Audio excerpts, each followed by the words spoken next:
So we're skipping around, skipping ahead a little bit. Going to 6.5, talking about solving trigonometric equations.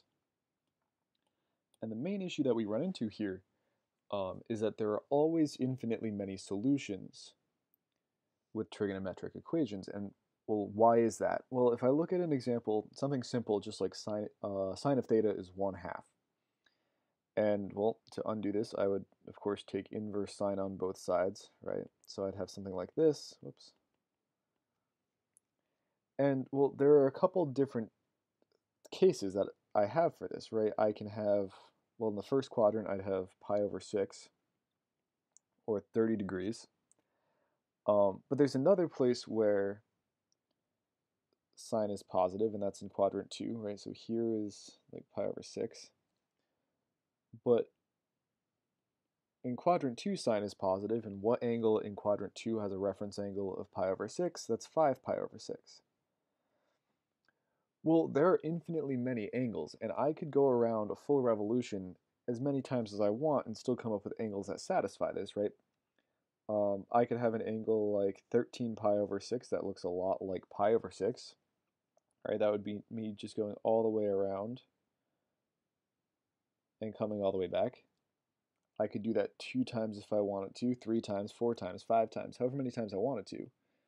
I could do the same with 5 pi over 6, right? I could have something like 17 pi over 6, and so on.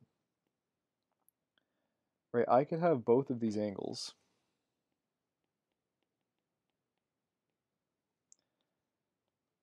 plus some number of full revolutions, which is where we get this plus 2 pi n. And n is some integer. Because I could take pi over 6 and go as many times around the unit circle as I want, and come back to where that pi over 6 appears to sit. And I have a brand new angle that still satisfies the equation. So these are what we kind of call our general solutions, because I have some variable parameter, in this case n. So the workaround for this in IB, at least according to our book, is that there will be some sort of domain restriction placed on the equation on the exam and also in our book. The thing you have to pay attention to with that restriction, though, is whether or not we're in radians. It's not the color I want. In radians or in degrees, right? You have to be really careful, because if you are given something in degrees, you better answer in degrees. If you're given something in radians, you should answer in radians. So for something like sine theta equals 1/2, well, we just showed, right, that theta equals pi over 6 and 5 pi over 6, and nothing else in my given domain satisfies that equation, right? There's nothing else between 0 and 2 pi that satisfies that. Likewise in degrees, right, there's nothing other than 30 and 150 that satisfy this equation, that satisfy the equation within the domain restriction, I should say. So we have to be really careful with this domain restriction to make sure I'm finding all of the solutions that actually occur in the domain specified, if there is one specified. Let's already start to ramp this up a little bit. So if I have an equation like this: 2 sine squared theta equals 3, and the restriction I'm given is that theta is between 0 and 2 pi. So this 2 pi is a nice tip-off that I'm dealing with radians. Well, with this, no different than if I were to give you something to solve for, like 2x squared equals 3. I don't have to do anything fancy here. I can just divide by 2. And if it were my simpler equation, I would just take the square root here, right? Well, we're going to follow a very similar process with our trig function. I'll divide by 2.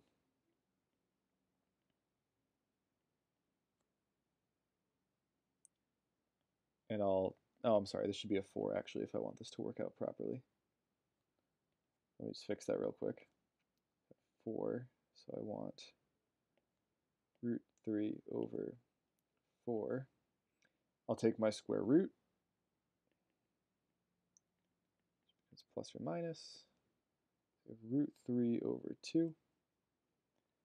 And here I would just take my inverse sine, right? So theta equals whatever sine inverse of plus or minus root 3 over 2 is. So now I would need to consider my unit circle. I find it easier to think about the reference angle, right? So sine of what reference angle gives me root 3 over 2? And that happens when my reference angle alpha is 60 degrees. Sorry, we're in radians. Pi over 3. See, I do it too. Gotta be careful. So I want to think, what angles in my unit circle have a reference angle of pi over 3? So kind of my candidates here are, well, pi over 3. And then the first quadrant, I have 2 pi over 3, right? Should be less than pi. I have 4 pi over 3 in my third quadrant, and I have 5 pi over 3 in my fourth quadrant. All of these are valid because I have the plus or minus, right? Because of that plus or minus, these are all valid. If I had just the positive or just the negative, I'd have to weed a couple of these out. But because I have plus or minus, I'm okay, right? And for that, we kind of look back to this all students take calculus bit. I know that sine is going to be negative in quadrants 3 and 4, but that's okay because, like I said, I'm concerned with both the positive and negative values here. And in this case, because I'm given a specific restriction on my theta, on my domain, then these are the only answers that I can have. I don't need to have any, cases of plus 2 pi n, so to speak, for example. So this is kind of an example of solving a trigonometric equation that's quadratic, but in maybe a little simpler method. The way this can start to get a little more complicated is when I'm dealing with something with multiple terms. So let's look at this first one. If I've got this sine squared theta plus 4 sine theta plus 3 equals 0. Well, you might notice that this looks like a form that we're used to seeing, right? This looks quite a bit like if I were to say x squared plus 4x plus 3 equals 0. So, well, we know how to deal with this, right? We know how to deal with this. So the question then, is there a way that we can connect these two things? This is how we should always use our prior knowledge, right? Is to say, I know X concept. How can I apply that concept to the problem I'm given here? Well, the way we're going to do that is very simple. We're kind of temporarily just going to define some variable, in this case I'll use X, to be sine theta. And in doing that, if I go through and replace all of my sine thetas with x's,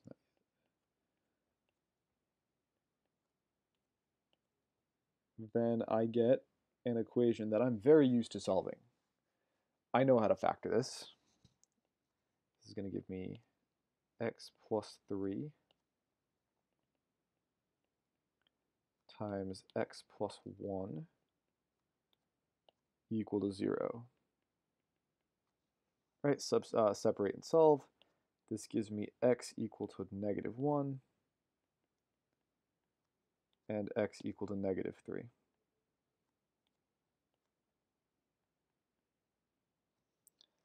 Well, I'm not entirely done yet here because I used a substitution earlier. So my step needs to be to undo this substitution. And this gives me two equations that I'm maybe a little bit better equipped to solve, huh? Sine theta equals -1 and sine theta equals -3. Now, if I go to do this on my calculator, you can, right? You can do this on your calculator if you want. I get theta equals 90 degrees. Sorry,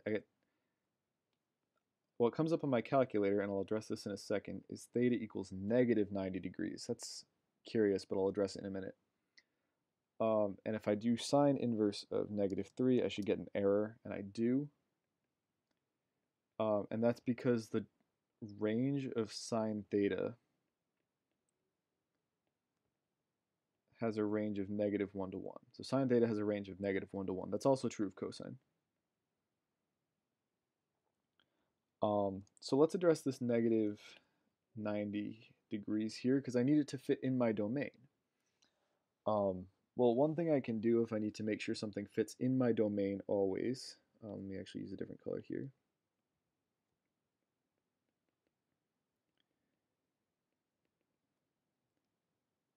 Is I can just continue to add any number of revolutions of the circle as I need in order to put this in my domain. So if I add 360 degrees here, then I get theta equals 270 degrees, which fits into my domain, because that obviously falls between 0 and 360. So this is a great little trick I can use. Anytime I get stuck, I get values that don't fit my domain but are clearly correct answers. And of course for radians, that equivalence would be 2 pi n. I can just keep adding 360 or adding 2 pi as many times as I need to until I wind up with an angle that falls in my range. So let's look at a similar example. Tangent squared theta plus 7 tan theta plus 6 equals 0, and I'm given the same restriction, theta between 0 and 360. We're going to follow the same process for the same reason, right? This looks very much like something I'm familiar with seeing, and that's this. And this is something I know how to solve. So I can make this connection by making a substitution. To say let, just for the time being, some variable x be tangent theta. And this allows me to write this equation in just more user-friendly terms, right? I'm not really changing anything major about this equation. I'm just changing the way it looks right now so it's more manageable to look at. If you're to the point where you don't need to make the substitution, fine, don't do it.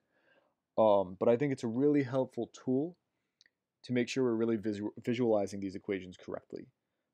This is something I still do when I solve these. So we factor, we get x plus 6 and x plus 1. 6 plus 1, trying to minimize the number of times I have to change colors here. So separate and solve, right? I get x equals -1 and -6. Keep my colors consistent. And of course, like I said, we're not done yet. We made this substitution, we need to undo it.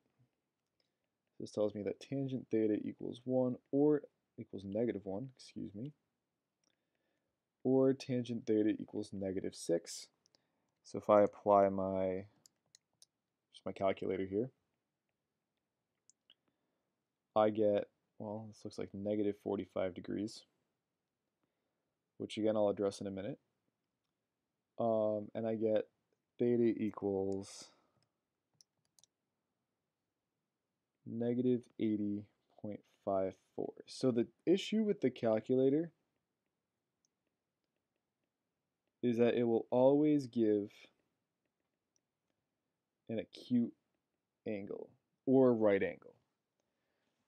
So I really need to be careful and I really need to think here. Let's take this one piece at a time. And I'm going to color code these differently just so I can visualize them better. So we'll put my -45 degrees in blue. So -45 degrees puts me here. Right, if I go -45 degrees. Well, that's just its reference angle.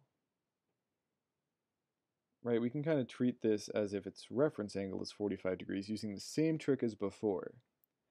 So if I consider everywhere else where I have a reference angle of 45 degrees, that's here, and here, and here. So I need to think, what other quadrant is tangent negative in? And that would be quadrant 2.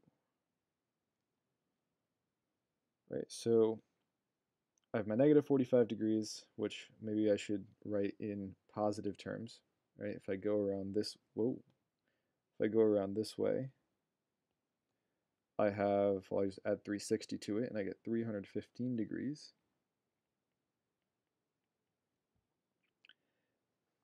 But also, if I stop here at quadrant 2, what angle in quadrant 2 has a reference angle of 45 degrees? That's 135 degrees. So I have two solutions here. My calculator only gave me one, so I have to be careful. So far, some angles we've come up with that are solutions are 135 degrees and 315 degrees. If I repeat this process for my negative 80.54, and I think I'm going to need to erase so I can be a little bit cleaner. Let me just get rid of all this. Not all of that. Okay. If I graph negative 80.54 degrees, it's going to put me somewhere here-ish. Go this way. And again, because that's the angle that I'm making with some part of the x-axis, that is really effectively just my reference angle. So if I draw in that reference angle everywhere else,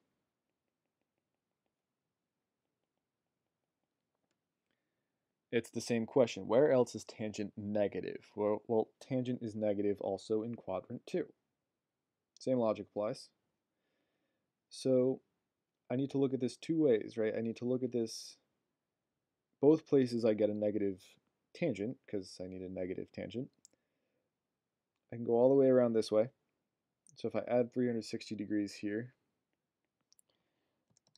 I get 279.46. And then if I look at just the reference angle that I have in quadrant 2, right, the angle in quadrant 2, that has a reference angle of 80.54 is 99.46. And the way I did that was I need to know, well, the distance from this point to the x-axis, right, to 180 degrees out here. So if from 0 to 99 to whatever this is something, and then the distance from that something to the x-axis is 80.54, it's algebraic, right? It's just basic algebra 1. So I have two more solutions here. I have 99.46 and 279.46. All of those will satisfy my original quadratic. This is where things can get kind of confusing, right? Because you have a lot of things to juggle, right? Your calculator doesn't just spit out every single answer, so you need to really be aware of that. Your calculator oftentimes will give you the wrong answer, right? These are not in the domain. So I just need to be careful. You can always find, as long as solutions exist, you can always find solutions that have this kind of relative correctness, so to speak, right? 315 and negative 45 land in the same space. 135 has the same reference angle. So there are other options you need to consider, and that's part of what makes trigonometric equations so difficult. The thing that complicates this further is when we need to use the identities to simplify the equations in order to make them workable. When I get a chance, I'm going to find the identities cheat sheet that I made for my pre-calc class last year, and I'll post that on our Google Classroom so we have a copy of it to work with, because that's going to come in handy to have all those identities next to you while you're working on these. So we need to try to write these all in terms of the same function. It seems like cosine is a good place to start. My rationale behind that is that I can write secant in terms of cosine. It's just 1 over cosine. And I can write tangent using cosine in some way. And maybe I can find a way to deal with this sine later. But I at least have cosines in every single term, so I should be off to a good start. So let's see what happens. I'm going to multiply everything by cosine to get rid of this denominator. equals 2 sine theta. And now I'm stuck at what appears to be another crossroads. However, this is still doable. We have several connections between sine and cosine. The biggest one, of course, being that sine squared plus cosine squared equals 1. Well, square roots would be messy, so my original plan of putting everything strictly in terms of cosine might not be the best. But I do have a cosine present here, cosine squared actually, present here that I can use to my advantage and actually write everything in terms of sine instead. So I'm going to do that. So this actually now becomes 4 times 1 minus sine squared theta minus 3 equals 2 sine theta. Let's distribute.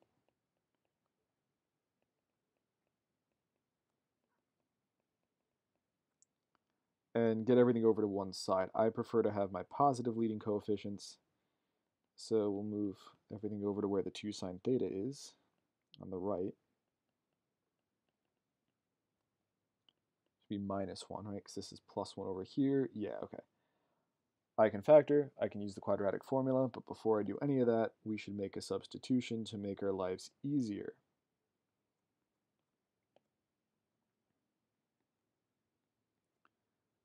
For it'd be x squared plus 2x minus 1. As far as I know, there are no factors of 4 that add up to 2. Yeah, so I think we need to use the quadratic formula here, unfortunately. And this is where things tend to get messy. Negative 2 plus or minus the square root of 4 minus 4ac, so plus 16. Yeah, over 2a. Let's just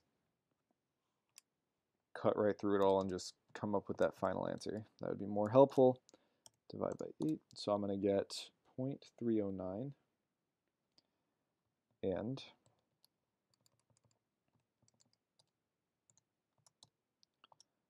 negative 0.809. Okay, so undoing our substitution, I get sine theta equals 0.309 and negative, and then sine theta equals negative 0.809. So if I deal with my first equation, I take the inverse sine, and I'm dealing with degrees, which is great. I get 17 point, well, effectively 18 degrees, 17.998. So, and then we'll come back to that. We'll revisit our quadrants in a second. Let's just get all of our ducks in a row. If I do this with my second equation, I get effectively negative 54 degrees. Okay. Pay attention to our domain restriction again. Our domain restriction we were given was not 0 to 360. It was 180, negative 180 to positive 180. So both of these are good. These are okay. Let's just check and make sure there aren't any others.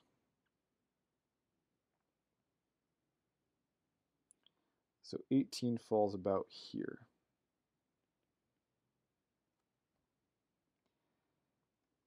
If I go all the way around this way, that's going to give me a negative angle bigger than 180, but I know there's another place where sine is positive, and that's right here in my second quadrant. I'm still on the eraser, that's why it's not working. So what angle has a reference angle of 18? Well, if we were thinking in terms of normally with positive angles, that's going to give me should be 72. Nope, that's not right. Let me just do this out so I'm not wasting time. 162. So here's another solution. Remember that our calculator only gives us the acute case. Same deal with our negative here. If I look at negative 54 degrees, I wind up like here-ish. So the only other place where sine is negative is going to be here in my third quadrant. I still like to think in terms of the positive angle and make it negative. Maybe I'm just weird that way. So this angle is admittedly bizarre to look at it that way, I know.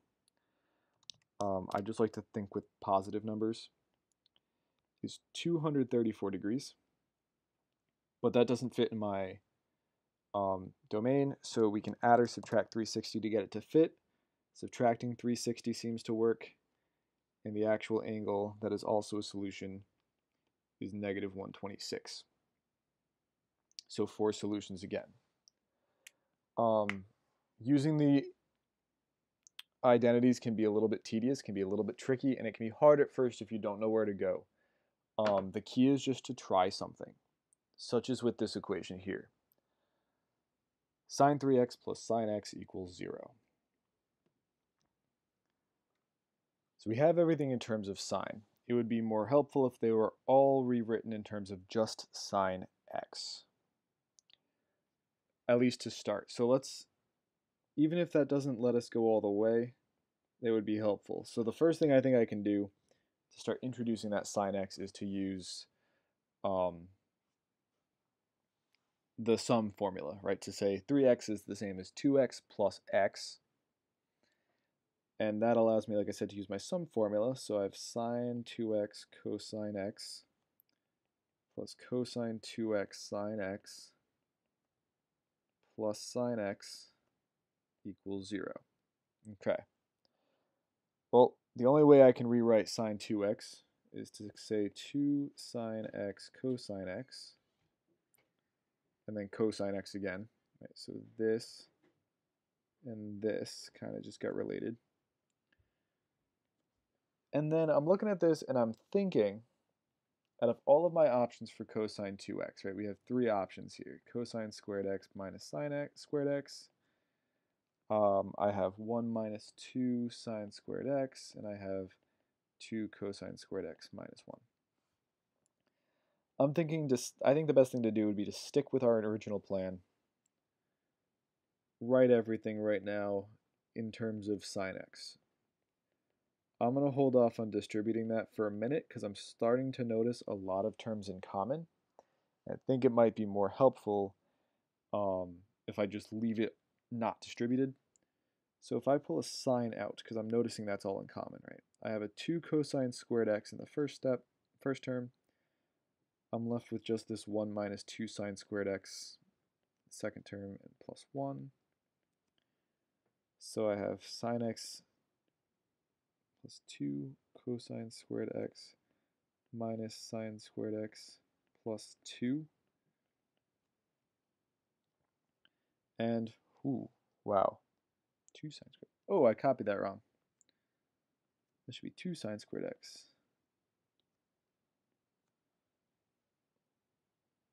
All right, well, I could also, if I wanted to, factor a 2 out of this, right? So this is 2 sine x cosine squared x minus sine squared x plus 1.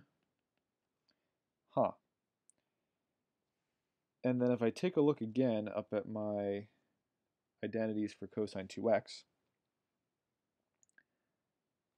I notice that I have this cosine squared x minus sine squared x that I can use. That's convenient.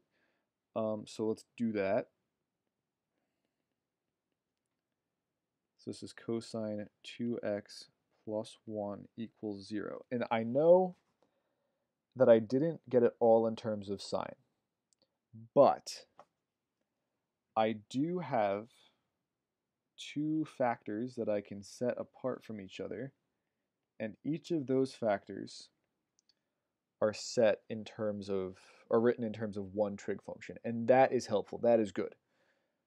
So if I divide by 2 here, then x has to be 0, but it can also be pi, right? Sine of pi is also 0. And that's it. That's everything that fits into my domain. Move up so you can see the domain. And then if I go over here, I say cosine 2x equals -1. Well, cosine of any angle is going to equal -1 when that angle is, I believe, just pi, right? I had to think about that for a second. 0, 1, yes. Wait. Yeah, it's just pi.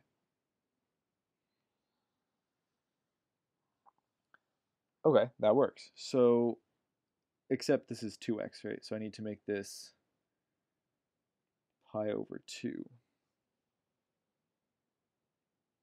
So my final answers then be 0, pi over 2,